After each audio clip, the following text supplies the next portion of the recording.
Hey, pilots! Welcome to another exciting episode of Battlezone! That's where I take my original account out there on the battlefield and have some fun. I'm your host, Gotchure Beacons. Thanks for stopping by and checking out this show. Hey, if you're stopping by for the first time and you haven't yet, please subscribe to my YouTube channel. Like this episode if you'd like it. Tap the bell, you'll be notified when new episodes come out. And for sure, share this with a friend who you think might like it.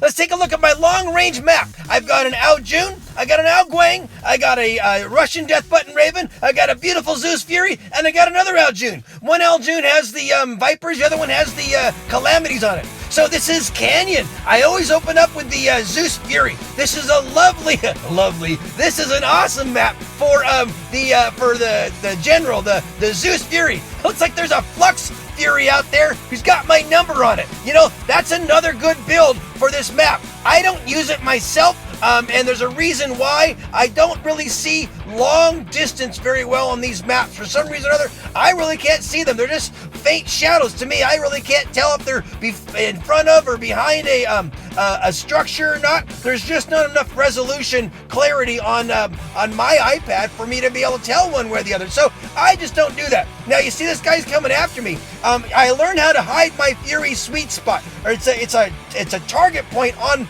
my mid chest, and as long as I keep it behind a structure, my chest part, then they can't hit me. Now this guy's got a good peg on me. I gotta see if I can try to break that line of sight.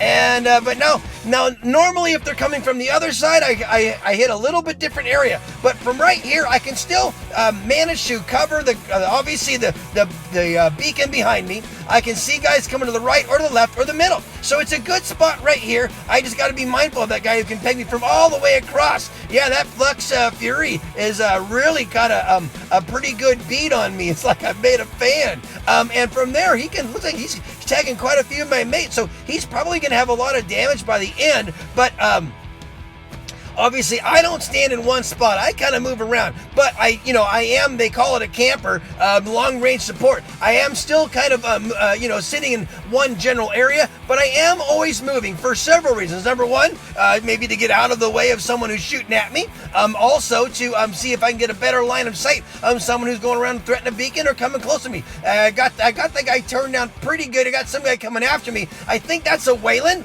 and took the general out, or the Zeus Fury out, but that's okay. I'm going to take my, this is my Ao Guang. He's got Scourges on him, 600 meters. Obviously, they're not as potent from a distance, so I'm going to try to get as close as I can to this guy, and then try to swing around to the side here and see if I can take this guy out. A little Wayland here. He's not really much of a threat, to be honest with you. He looks like he had a Ansel shield, so he's only got one weapon coming out there, and that didn't help him too much against an energy weapon like my Scourges. The Ao Guang is really cool. When he goes up in flight, he launches out another attack ability weapon. I'm going after this guy with the Fluxes. He did a very smart thing. He is in a good spot where he can get out of the way if he needs to, and my Ao Guang didn't get very far. So now I'm taking in my Ao Jun. This is a Viper Ao Jun, so you know when he's in flight, he kicks out the fire breath, and the Vipers have a 500 meter. Took that guy out. I'm playing the field. I always play Domination, guys, and when I do that, I'm playing the field. I'm trying to figure out where there are gaps in coverage where I might be the best shot at it, and it looks like we've got a pretty solid win on these guys, and it's the beacon bar is just about tapped out here, and this is probably gonna be the end of the battle. Yep, there you go. So that was a nice win on Canyon. Looks like I got a little broke, a million three.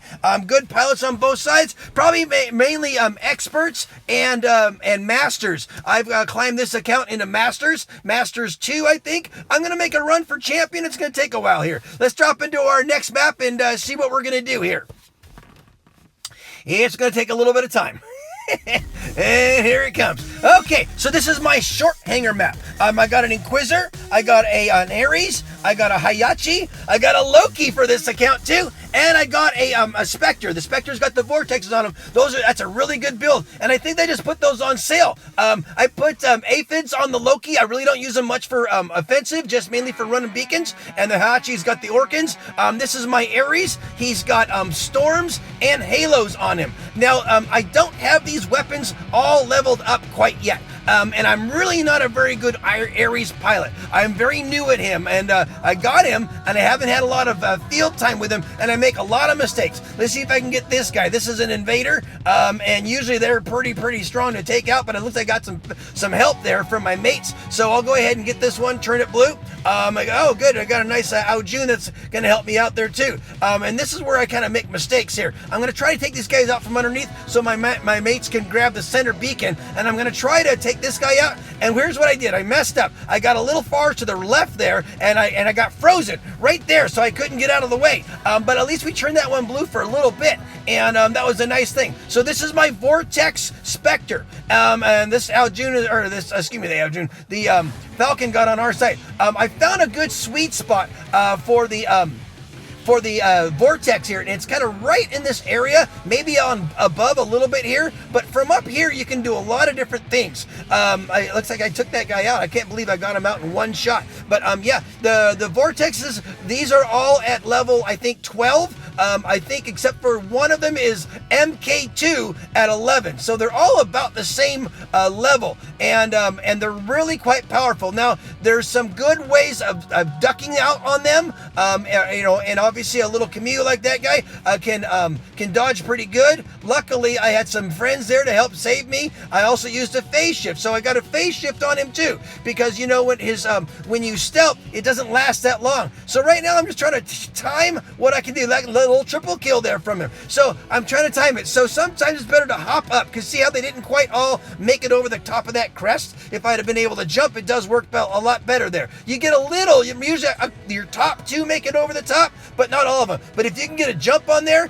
and the only reason I didn't take more chunks out of that guy is I shot behind him. You always want to lead their direction, and I didn't quite aim very well, and I shot behind him, and so he only got a portion of that splash. But really, it's a fantastic build. And again, I think they just put a deal on them, but I don't know if it's a lot of it, if it's a great deal, because unfortunately, I think it was still like $100 or something like that to get 4 vortexes and a Spectre. So I'm not sure if that's a lot of money to dump into your game. But it's a great build, and if you can just produce one, it works out pretty good. See there? If you can do a jump when you're doing it, you usually end up catching all your weapons or all your splash on him. And it's just amazing how much you can get, how much damage you can get, and how much traction you can get on that. I just took that Leo down. He's about a third down. I'm gonna try to think and take another dump on him. He's barely getting out of his spawn area, poor guy, and I just got his number there. Sorry, bud. Nice try. Leos are tanks, but you know what? 4 vortexes just really put out a lot of damage there. So there you go. Nice running moon. Got high damage there. Got 1,000,004. I'm thinking most of that was done by the vortexes, and that was a lot of fun. So let's take a look at our next battle and see where we go. Oh, we're into Canyon again. Well, this is the opposite side for the spawn, and actually this is the one that works really well.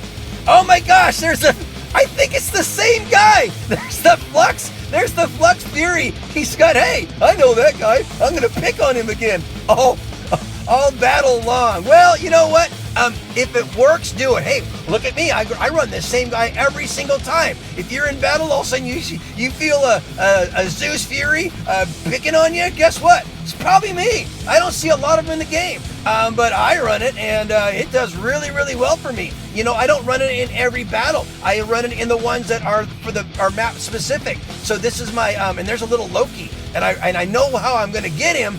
If I need to, I'm going to use my Aljun that's got a quantum radar on it, but or Al Guang, excuse me, with quantum radar, and I might have to get him. But I'm going to try to make sure I get as much mileage out of my Zeus Fury as possible, because it's a great build. And look at it, man, he's really got my number, and he's got me down to 2 Zeuses, and I might just go ahead and dump him, because if I can get here and do well, that's one thing, but I don't think I've got the right stuff. So I'm going to go ahead and take out the little Loki here.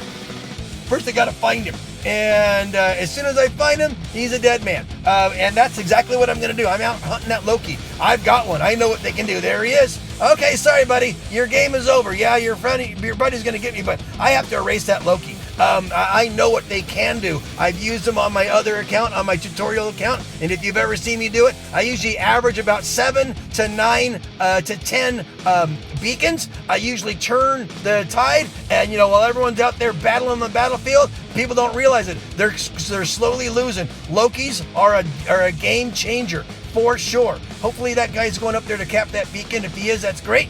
All right, so now the Outgoing. He's got 3 specters or 3 scourges on him, and I'm gonna go over there and take this guy here.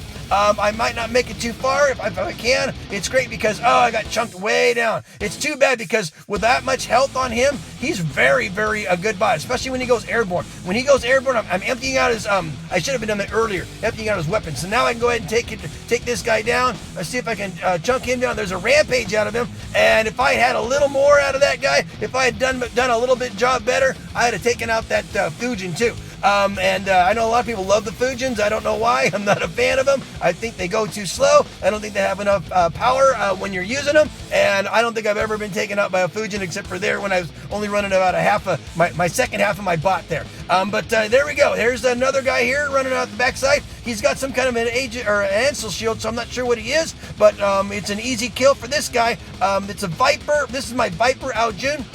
Here's what I do. When I land, I hit the phase shift. It usually gets me out of a little bit of trouble. I got one more kill before dying there. And I still have a little bit. Yeah, he's done. So now I'm going to take into my next Aljun. These are Calamities. Now, this one isn't leveled up as good. He's only got, I think, level 6 or 7 on the bot. I think the Calamities are about 7 and 8. So I've definitely got some upgrading to do on the weapons before they're going to be formidable in battle. But I'm taking them out anyhow because it's still an Aljun. It's still a fun bot to fly, and it's good on these long-range open maps. So as you can see, I have 2 decks now. One that's more for the open maps where you can kind of have some good open spaces and you have long-range weapons that can catch them from a distance. And then I got my short-range deck. And I try to avoid depth here. It was a waste of a phase shift because this guy just doesn't have the strength he has. So this is my this is a Russian Death Button Raven. Yeah, those the equipment on it, the weapons are all at level 11, 12 on the Tulumbas and 11 on the pins. And I think the Raven itself is only like at a level 6. But that's okay. It's good enough for playing in Masters, that's for sure. And this is my last bot out. I can easily avoid damage. But as you can see, the body count now, looks like we got a few more toe tags than they do. They're down to 2 guys. We're getting ready to go ahead and threaten one of their last remaining beacons. Now we're at a 4-to-1 beacon advantage. It's just about done. I think we might have just mech'd them out too. So there you go. Nice green banner at the end. Let's see how I did on damage. Oh, 1,000,007. Hey, nice damage out of my guys this time around. They did a pretty good job. No slouches on either side, but we got the nice win there, and that's always a lot of fun. Nice green banner at the end. Thanks so much for watching, guys. Thanks so much for stopping by and checking out the channel. Hope to see you out there on the battlefield someday. Hey, make sure if you can, please subscribe to my channel. Please share this with a friend. Make sure that you're having fun out there, guys, because if you're not, you're doing it wrong.